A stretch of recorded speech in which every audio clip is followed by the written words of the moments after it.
the thing that I've seen, it's not to make assumptions, not to think that you know what they are trying to say or what they need, since that's not that easy to know. Someone, especially if they are coming to receive services, it's because they are in distress, they are having trouble, and it's not fair just to assume that you are really offering what they need when you are not asking if that's exactly what they need. So, and to make assumptions that, oh, because it's Mexican, it's going to be okay if I say something, or if I make a comment about the family, or if I ask about the family, that it's going to be okay just because I know Mexican families are important for the individual, but these assumptions of trying to think that you know what to say or not to say, sometimes those assumptions can hurt the person. Mexican people tend to stay close to other people and they feel comfortable. But if they sense differences in power, if they see the social worker as having the power maybe to, she's going to make the decision if my kids can stay with me, then I'm going to feel intimidated by the social worker. And if she comes and hugs me in a very familiar way when I really don't know her, I'm going to feel very uncomfortable. So that's, maybe try not to assume that you can be very friendly. Not everybody likes that. And not everybody likes to be treated as if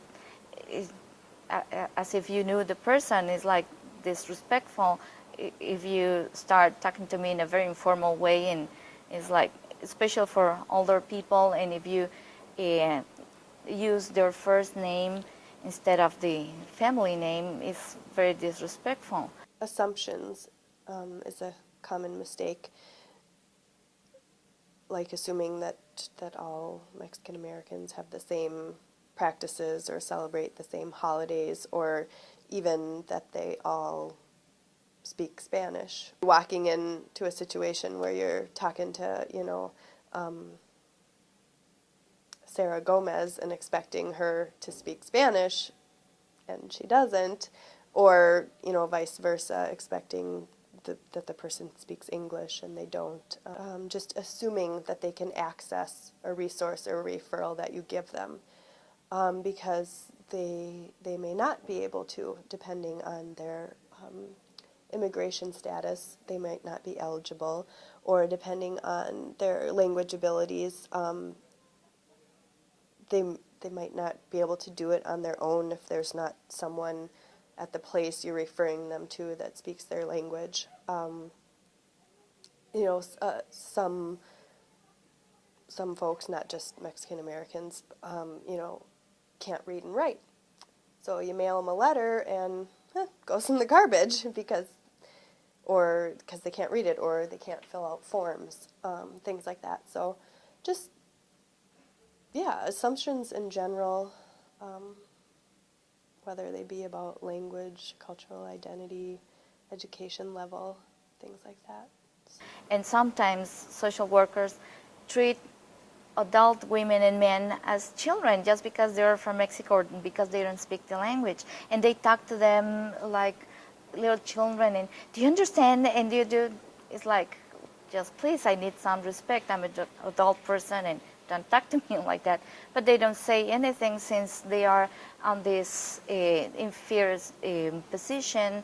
They are receiving the services, and they have to really do whatever they have to do to receive the services. So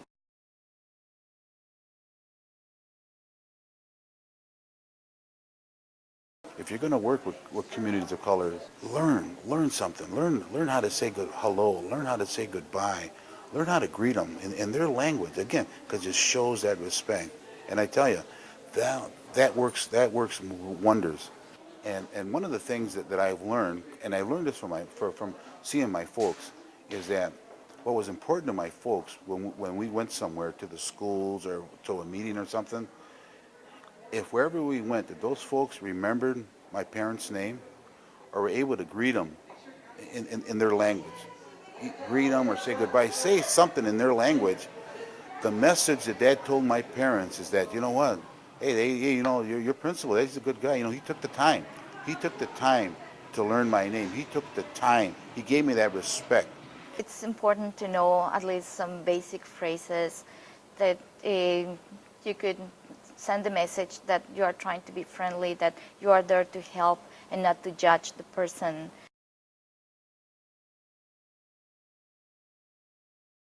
In many places, they don't have interpreters, and they don't bother to know if they can find. The Department of Human Services offers interpreting services, and you can just make a call and receive the service. But many social services agencies don't know about it, and the ones that do, sometimes because of time or because of the workload they have, they don't bother to call an interpreter, and people don't receive the services they need. If you use someone from Central America to interpret for me, maybe what I'm trying to say, that's not exactly what this other person is saying. So you shouldn't assume that you're getting 100% accuracy when someone is interpreting. If you use a family member, it could be okay if you know that this person can trust this other person. Using a child, that's a bad thing. The child can do the work and interpret. Maybe they don't know some of the terms the doctor is using or the social worker, and it's hard for the child to try to interpret. But it's a very emotional thing for the child to feel like they have to take care of their parents and they have to do things for them. And it's not like they don't want to, but they don't feel like their parents can protect them. And it's a very big responsibility for a child to ask him to be an interpreter. But if it's an emergency, well, you use whatever it's at hand, but I don't recommend it. And I can't claim to speak Spanish perfectly either, and like you said, a lot of dialects are different depending on where a person is from. I do a lot of paraphrasing to make sure that I understand. And then, you know, a lot can be said with body language and gestures too to get your point across. You know, you can use facial expressions, motions, you know. So I tend to do that a lot. And ask the person, try to not use slangs or idiomatic expressions that could be very difficult to interpret. I guess it's hard to say since you don't know exactly that you're using slang when you are speaking your own language. So that could be very hard for a client to say, please don't use slang. Say maybe they don't know they're doing it. Don't be afraid to ask questions. This is my bag. This is what works for me. And again, I ran into folks from Chile, from Ecuador, and one of the first things I always ask, I always ask for when we're introduced, and I always say, do you guys eat tortillas?